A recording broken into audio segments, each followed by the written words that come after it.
to my channel. Today's video is my January TBR. I know this is long. It's actually like the middle of the month, and this will probably go up actually closer to the end of the month, but I still wanted to film it, and I'm going to try and get on top of videos so that in February I actually post at the beginning of the month what my TBR is going to be like.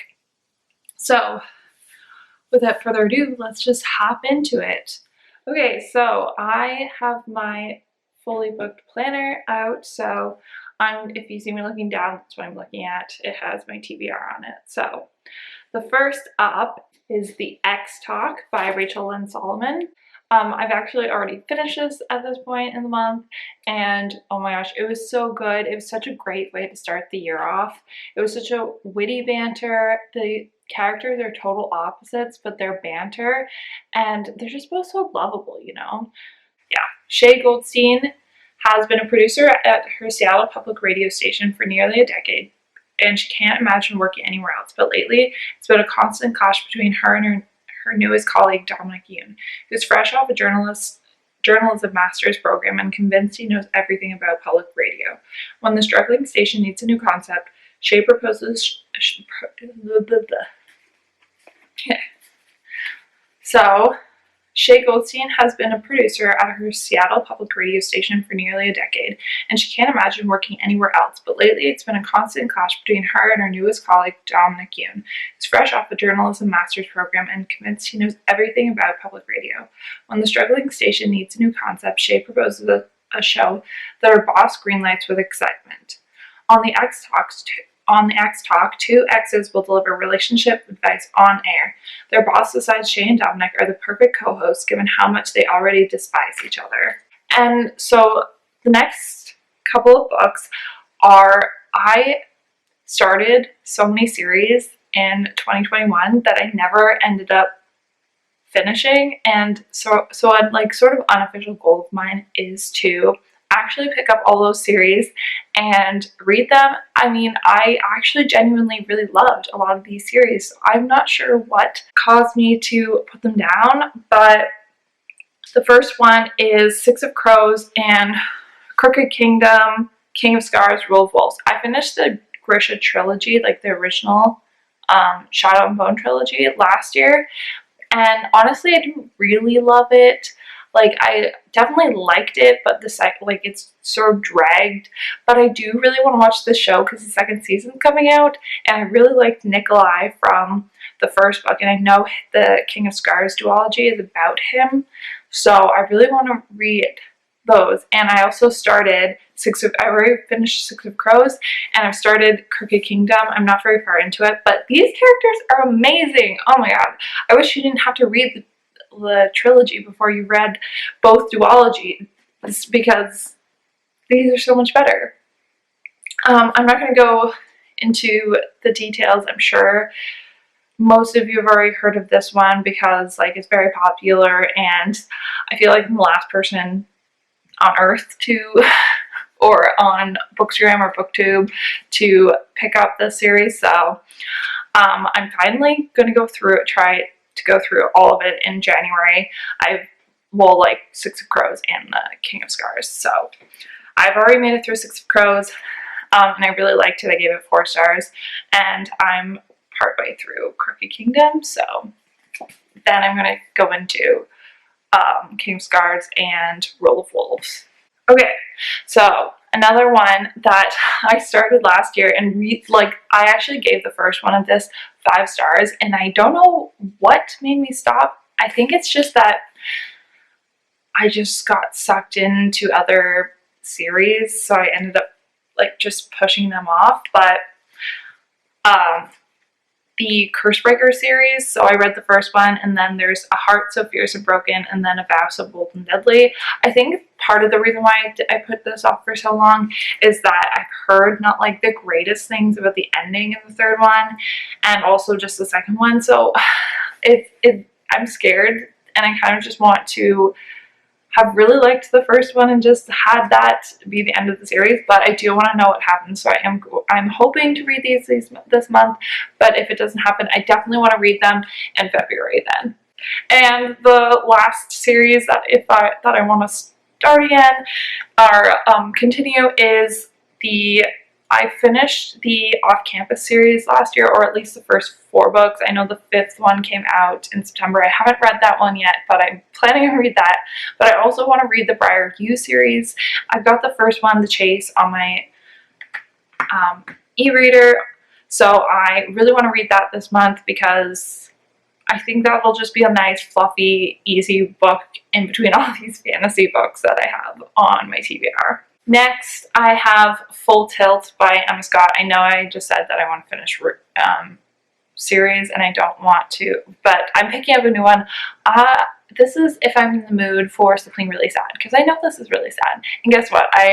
Spoiler alert, I already was in the mood for something sad. So it's a lockdown here in Ontario, so I've been in my feels. Yeah, so I picked this up. It's so freaking sad. I should have guessed by the synopsis. I knew it was, but I just thought because it's sort of marketed as a romance that it would have a happily ever after, and technically I wouldn't classify this as a romance then. Technically it can't be, I don't think, without a happily ever after. But anyways, let me read the synopsis to you so you understand how sad this is, just as a heads up. So Casey Dawson has always lived life on the edge, impulsively, sometimes recklessly, and now as lead guitarist for a hot and up-and-coming band, she is poised at the brink of fame and fortune. She is torn between wanting to be a serious musician and the demons that lure her down the glittering but alcohol-soaked path of rock stardom. A wrecked concert in Las Vegas threatens to ruin her career entirely. She wakes up with a hangover from hell and no memory of the night before, or how she ended up on her limo driver's couch. Jonah Fletcher is running out of time. He knows his situation is hopeless and he's vowed to make the most of his handful of months he has left to him. His plans include seeing the opening of his glass installation at a precious art gallery. They do not include falling in love with a wild, tempestuous rock musician who's wound up passed out on his couch. So, yeah. Check trigger warnings for that one. It's really, really sad. Okay. I've been hearing great things about the Mind F series. I don't know if I'm allowed to put this here. This is a like adult romance on Kindle Unlimited. I've been hearing great things. They're all like, it's like a series of 5, and they're all like only like 100 pages. So I thought, like, if I'm in the mood for something spicy, that might be the series I go to next, because I know they'll be really quick reads. So that's all the first one's on my TBR. I feel like this is very ambitious, all of this. And then finally, I have a historical fiction book on here that I've heard really great things about. I think I probably will listen to this on audiobook.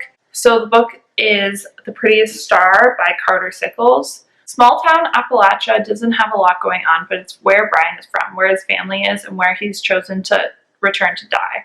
At 18, Brian, like so many other promising young gay men, arrived in New York City without much more than a love for the freedom and release from his past as promised.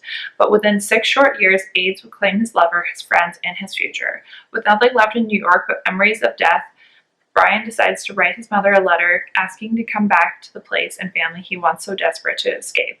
Set in 1986, a year after Rock Hudson's death shifted the public consciousness of the epidemic and brought news of AIDS into living rooms and kitchens across America, it is a novel that speaks to the question what home and family means when we try to forge a life for ourselves in a world that can be harsh and unpredictable.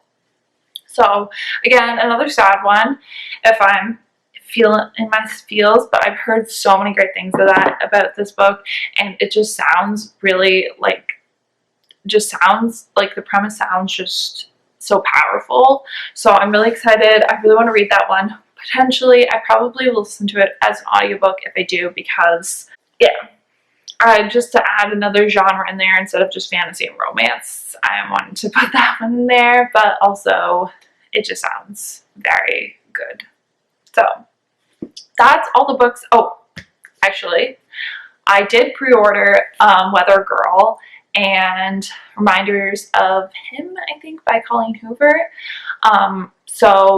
Which both come out in January. This one I've already gotten, so you know it's after January 11th. Yeah, I'm really excited because I really liked X Talk, so I pre-ordered Weather Girl after reading it because I was like, I'm in love with this author now. So let me just read the back. Ari Abrams has always been fascinated by the weather, and she loves almost everything about her job as a TV meteorologist. Her boss, legendary Seattle weatherwoman Torrance Hale, is too distracted by her tempestuous relationship with her ex-husband, the station's news director, to give Ari the mentorship she wants.